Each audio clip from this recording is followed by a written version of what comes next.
hari ini kita akan bincang beberapa tanda-tanda anda mengalami trauma. Dr. Azimah dalam bertemu dengan klien dalam sex and couple therapy, memang ramai antara klien kita bergaduh dengan suami, bergaduh dengan isteri, tak boleh masuk dengan anak sebab trauma. Trauma ni apa? Luka yang sangat dalam di dalam hati. Dia tak nampak dekat luar. Kat luar ni comel je. Tangan ada, kaki ada, mata ada, tapi luka di dalam hati siapa yang tahu. Dan sebenarnya luka di sini ada kaitan dengan otak. Sebab Dr. Azimah selalu ceritakan dalam live TikTok kan, sebenarnya luka-luka tu ada di dalam otak paling dalam, iaitu deep limbic system. Deep limbic system yang Dr. Azimah dah bulatkan ni adalah amigdala. Banyak trauma, kisah-kisah luka kita berada di dalam amigdala yang tidak diproses, yang tidak dicerna dengan betul. Kita bawa sampai ke besar. Kita luka masa childhood, masa kecil-kecil, tapi kita bawa ke dalam rumah tangga. Sebab tu yang kita bergaduh suami isteri tu sampai bercerai-berai. Okey, nombor 1 simptom-simptom yang anda boleh kenali pada diri anda ataupun pasangan anda. Nombor 1 adalah anda tidak rasa apa-apa. Kebas, sedih, tak rasa gembira, tak rasa kadeh buat seks, tak rasa gapo. Nampak tak? Kebas. Seolah-olah anda elak untuk merasa. Padahal happy ni tapi tak mesti nak rasa gembira. Sedih ni, sedih tapi tak netik pun air mata. Ada pula seks tak rasa apa-apa. Kan nikmat, Dr. Azimah cerita. So kalau you perasan pasangan you jenis tak excited, tak gembira, sedih pun tidak, suka pun tidak, kan? Itu mungkin salah satu tanda dia kebas trauma. Okey, cubalah, boleh cuba, nak cuba massage ke, acupuncture ke, kan, untuk aktifkan balik saraf-saraf dalam otak dan badan dia. Okey, nombor 2, simptom nombor 2 orang trauma adalah mudah sentap. Kan, tak boleh tegur cepat jetak, tak boleh tegur sas, dia terus jetak, orang Ganu panggil. Dia maksudnya apa? Badan dia sentiasa dalam keadaan berjaga-jaga, kortisol tinggi. Jangan main-main dengan orang macam ni. Biasanya dia sangat barang. Dia boleh tegur tapi orang tak boleh tegur dia. Nampak tak? Badan dia sentiasa berjaga-jaga. Macam kita sentuh kan, macam tu. Sebab dia takut, dia bimbang. Manusia ni Allah ciptakan survival. Bayangkan sentiasa dalam otak dia, dia takut harimau datang. Orang sentuh pun dia terkejut. Ataupun kita tegur nak kecek elok pun dia sentap. Dia tak boleh sebab otak dia sentiasa titik. Dia sentiasa bimbang, takut ada sesuatu yang datang. Salah satu lagi simptom-simptomnya adalah dia berdebar-debar, takut, berpeluh-peluh, tangan terketar-ketar. Orang Melayu panggil panik kan. Sebenarnya bukan salah you, tapi sebenarnya sebab otak you, amigdala you sentiasa berada dalam keadaan bimbang dan takut. Okey, seterusnya berada dalam nombor 3. Simptom nombor 3 adalah berada dalam keadaan menyalahkan diri sendiri. Contoh Dr. Azimah bagi, mak ayah kita bercerai. Adakah salah aku ni mak ayah bercerai? Berlaku gempa bumi contohnya. Adakah salah aku ni gempa bumi berlaku sampai rumah aku terbalik? Contoh lain, kita pernah kena trauma, ustaz sentuh kita kan, ustaz nak rogol kita contoh kan. Jadi kita kata salah saya ke, saya seksi ke saya sampai ustaz rogol saya.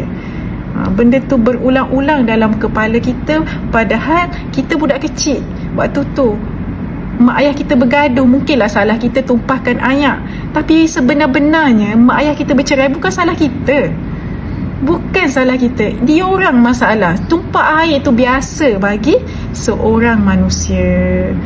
Jadi kalau you perasan diri you sendiri ataupun pasangan you jenis suka salahkan diri atas segala apa yang berlaku kat dunia ni, ketahuilah itu adalah salah satu simptom trauma. Okey, keempat, terperangkap dalam masa lalu. Ini isu ramai orang. Contoh Dr. Izman bagi paling mudah. Seorang ibu ada anak lelaki. Anak lelaki dah kahwin, tapi ibu ni rasa anak lelaki ni masih milik dia. Mulalah akan ada isu ibu ni campur urusan rumah tangga. Terperangkap. Ibu terlalu sayang pada anak jatuh sampai masuk campur urusan rumah tangga. Padahal anak jatuh tu tengah nikah dah. Nampak tak? Jadi kalau you tahu, you rasa diri you masih lagi terperangkap dalam masa lalu, jaga-jaga. Sebab sekarang ni kita berada sekarang, waktu sekarang. Ya, dulu anak jatuh tu milik kita. Sekarang anak jatuh kita sudah kahwin dengan isteri dia. Dia akan buat keputusan dia dengan isteri dia, tidak lagi melibatkan kita, ibunya. Ataupun kita businessman. Dulu kita pernah jadi businessman yang terkenal, yang hebat.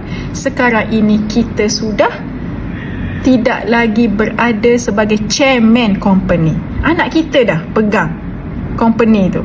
Biarlah dia yang buat keputusan. Kita bukan lagi chairman company. Kena sedar apa yang berlaku sekarang adalah sekarang. Sekarang 2025. Kita berada di zaman sekarang. Jangan lagi terperangkap dengan masa lalu, tugasan kita masa lalu. Yang keenam, takut sangat-sangat. Contohnya, anda pernah berada dalam suasana yang ibu ayah garang. Bila dah besar, kan, dapat pula bos yang garang kat tempat kerja. Anda jadi tak kerti nak bercakap. Apa kata? Bos baru je cakap sikit, tapi anda dah jadi halus, dah jadi kecil. Sebab apa? Sebab bos tu menyerupai ibu bapa anda yang garang tadi. Sampai anda tak boleh nak bercakap. Speechless. Pernah kan? Kita berada dalam satu situasi, bos naik suara, kita tak boleh nak balas kata-kata bos tu. Sebab apa? Sebab kita teringat, dulu kalau mak marah kita senyap. Padahal dalam pejabat, kalau bos tanya, bos naik suara, kita defend lah diri kita. Bos saya MC lah hari tu. Nampak? Okey. Ketujuh, lost sense of self. Kita jadi hilang diri. Kita ni seorang suka main sukan, seorang extrovert. Tapi lepas kahwin kita jadi hilang diri. Kita dah lupa dah. Aku suka main netball dulu. Aku suka jumpa orang. Kenapa lepas kahwin ni aku dah jadi nak duduk dalam rumah senyap je, tak bertubik dah rumah. Bapa yang lepas kahwin ni aku sibuk je dengan anak-anak, sampai aku tak fikir hobi aku apa. Dulu aku suka menjahit, kenapa aku tak menjahit dah sekarang? Nampak tak? Kita macam hilang diri. Cuba korek balik hobi kita dan cuba buat balik. Kalau kita tak boleh cari, dah lupa dah hobi-hobi lama tu, sampai kita hilang diri kita, tada! Anda mungkin trauma. Yang seterusnya, sampai anda tak boleh berfungsi, jadi senyap. Contoh, kita accident. Kita pernah accident dengan kereta warna hitam. Kalau nak bawa kereta, tiba-tiba ada kereta hitam lalu, kita jadi debu. Sampai senyap, tak boleh nak dereba. Itu maksudnya kita trauma. Sebab kita jadi senyap, tak boleh nak buat gapo. Ada juga orang yang salah satu simptom lagi trauma, dia tak boleh nak belajar benda baru. Otak dia jadi jengkereng. Kan, dia payah nak proses informasi baru. Contohnya sambung belajar, bapa tak peheh-peheh ni cikgu ajar, bapa ni lambat peheh. Sebab tu kalau you tengok ada kanak-kanak yang lambat belajar, remaja yang tak faham-faham, nasihat ataupun teguran ataupun subjek yang cikgu ajar.